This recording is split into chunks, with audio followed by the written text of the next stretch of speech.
Bonjour à tous, bienvenue dans Histoire de chaman. Je vous invite à partager ensemble des expériences qui me sont arrivées ici en terre de Brocéliande, terre d'histoire et de légende.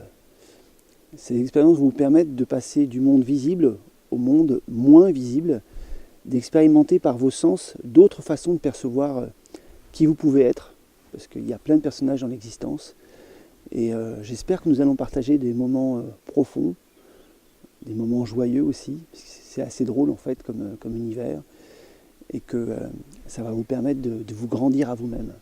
Donc à tout de suite dans Histoire de chaman.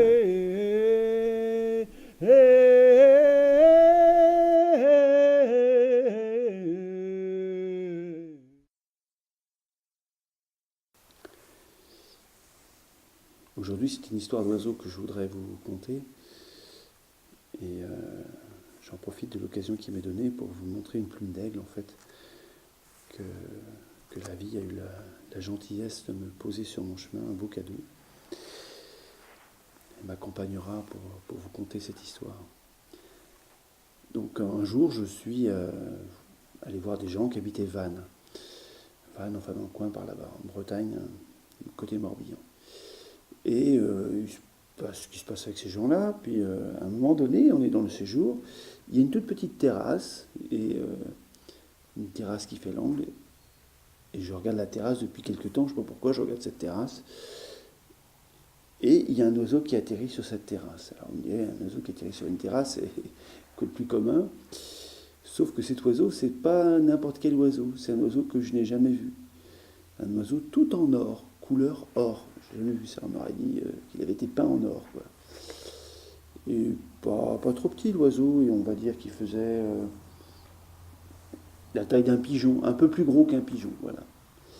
Et notre ami l'oiseau, il est là, et ce qui est très surprenant, c'est que les personnes qui sont avec moi font le même constat que moi, enfin c'est pas surprenant en soi, ils disent qu'est-ce que c'est que cet oiseau en or, on n'a jamais vu un oiseau en or. Et on le regarde, il reste là, picoré, toc, toc, toc, toc, toc, tout tranquillement, il est à l'aise, il est dans son... Comme si c'était un oiseau apprivoisé qui savait très bien ce qu'il faisait. J'avais jamais vu un oiseau sauvage se comporter de cette manière-là. Bon, enfin, si on considère qu'il est sauvage. Et puis au bout de, je sais pas, 4, 5, 6 minutes, il s'en va. Notre oiseau s'en va. Et puis donc on reste longtemps à parler de cet oiseau, tellement il y avait un caractère surprenant et extraordinaire à la venue de cet oiseau en fait. La journée se finit, je rentre chez moi tranquillement, avec toujours cette idée de oiseau quand même, qui est vraiment quelque chose d'incroyable de voir un oiseau en or. Et puis bon, j'avais ma petite idée, mais quand même, c'était un peu surprenant, quoi. J'étais un peu bluffé, parce qu'on voyait bien que c'était un oiseau en chair et en os, c'était pas une vision, quoi.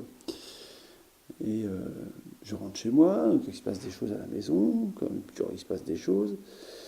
Et le matin, je me réveillais souvent de bonne heure pour faire ce qu'on appelle des pranayama, donc des exercices de yoga. Et je me réveille ce matin-là, toujours avec la même intention, je vais dehors, je commence à faire mes exercices. Puis à un moment donné, je sens qu'il y a quelque chose. Je me retourne, et j'étais peut-être à 50 mètres de l'endroit de la deuxième scène. Et dans cette deuxième scène, il y avait... dans cette deuxième scène, il y avait cet oiseau qui était là, juste devant la porte de l'atelier où je travaillais. Et puis, il était là. Il est monté sur le petit promontoire. Il est même, je crois, monté sur la première marche. Genre, il me montre l'endroit où la porte, comme si il voulait rentrer dedans ou me montrer quelque chose. Et je le regarde bien, c'est bien le même oiseau, toujours en or, mais il y avait quand même, entre l'endroit où je l'avais vu la première fois et chez moi, il y avait plus de 100 kilomètres, quoi, quand même. C'est pas, il n'a pas fait 2 kilomètres, quoi, il y avait 100 kilomètres, quoi. Et je l'observe, et il commence à se comporter comme font tous les oiseaux. Au bout d'un moment, il redescend, puis picore par terre comme s'il cherchait à manger, tranquillement. Et puis, je suis resté médusé à le regarder, et il est resté un moment encore, hein. Je pense qu'il est bien resté un quart d'heure facilement. Je savais plus si je devais faire les pranayama ou le regarder. Puis à un moment donné, je me suis dit, bon, ok, il est là, je le laisse vivre sa vie, quoi. Et, euh, et voilà, c'était quand même complètement sidérant, cet oiseau qui est là et qui qui vient poser une présence, quoi, et un genre d'acquiescement de la nature, hein, comme un, comme un oiseau qui vous accompagne, hein, qui vous dit, ben tu vois, je peux aussi me manifester dans le solide, je suis un esprit, moi aussi, je t'accompagne, ok, continue. Bon, fort de cette expérience, j'ai demandé à des amis, j'ai une amie entre autres qui connaît beaucoup le monde des oiseaux, qui le connaît très très bien, c'est une passion pour elle depuis bien longtemps, et je lui ai parlé de cet oiseau. Et elle a regardé, enfin, elle a cherché a priori comme ça, elle m'a dit, bah non, je ne vois pas. Elle a cherché, elle a regardé, elle a fait sa petite enquête, et ça n'existe pas, les oiseaux couleur or, et encore moins de cette dimension-là. Et ça a été vraiment très surprenant, et je crois que cet oiseau, il m'accompagne, quelque part, il m'accompagne, je dirais, voilà, il m'accompagne là, quoi. C'est la couleur or du cœur en même temps. C'est dedans le cœur, mais c'est une couleur or, quoi. C'est, il inonde de sa simple présence mon apprentissage de la vie, mon apprentissage de l'amour à l'intérieur de moi. Alors voilà, je vous envoie son souffle à lui.